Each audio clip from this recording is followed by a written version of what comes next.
Hello everybody and welcome back to the workshop renovation series. I apologise for the abrupt end of the last episode. It's because my camera ran out of battery, and while moving everything from my previous workshop, I decided to place my spare battery in a very safe location. Problem is, I went away for a week and a half and I forgot where that safe location is. Turns out it was inside this box, as well as all the batteries for my microphone. So yeah, that wasn't the smartest move from me. But anyway, we're going to continue with the mezzanine floor today. I ripped down the rest of the handrail and yeah, just going to get going with it again. Let's go.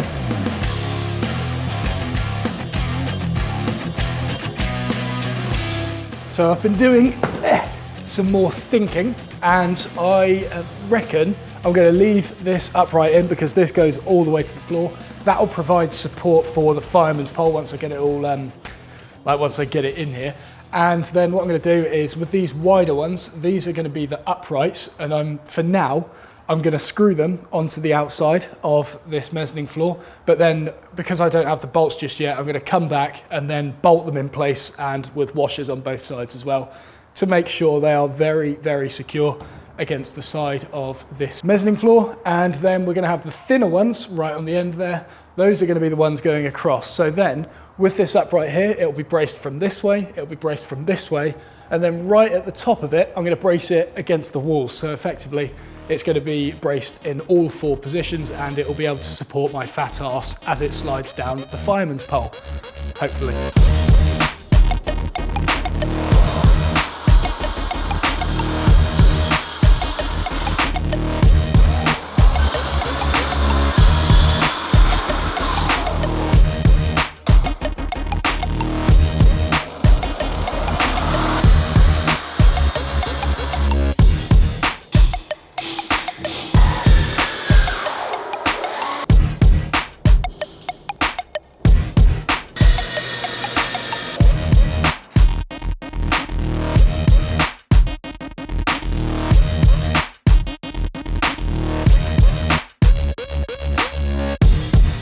Right, so I've had a wee bit of a tidy up around the workshop and just been laying out all of the electrics for the electrician to come while I'm away, because I'm not going to be here, so I need to make sure it's nice and clear for when he gets here. So 16 amps for the bandsaw and planer, with a C breaker for the planer, whatever that is. I have no idea about electrics. It is something that I want to learn at some point, so if any of you have any good resources, then let me know.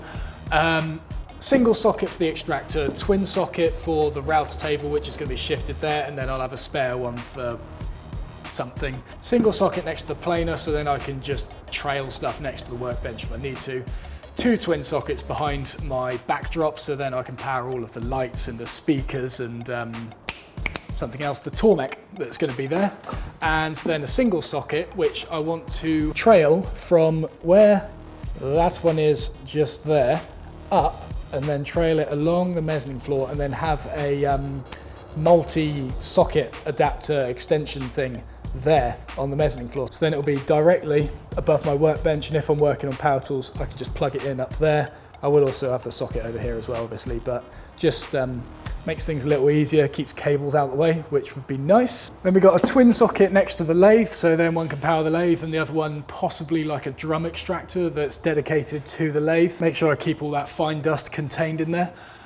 Single socket behind the pillar drill to power that, and then a twin socket with one of the sockets leading a wire across to the path table, which will have a extender multi-socket thing in there, which will power the track saws, the routers, whatever power tool I happen to use on there, as well as the two sanders, which will be on probably up this end of it where that router table used to be. And then because it's a twin socket here, I'll have a extra spare one that I can use for whatever. And then a twin socket up in the corner here just to the right of me, which will have one powering the miter saw and then another spare one for, you guessed it, whatever. So he seemed to have installed one socket here already. He hasn't put the, I don't even know what it's called, the pluggy in bit on it yet, but I'm assuming that's where he's going to install one. So I'm going to go around and label exactly where I want those sockets, because that diagram isn't really to scale. And this one I'll label as extractor. Yes, I am using crayon for this because I have lost all my pens.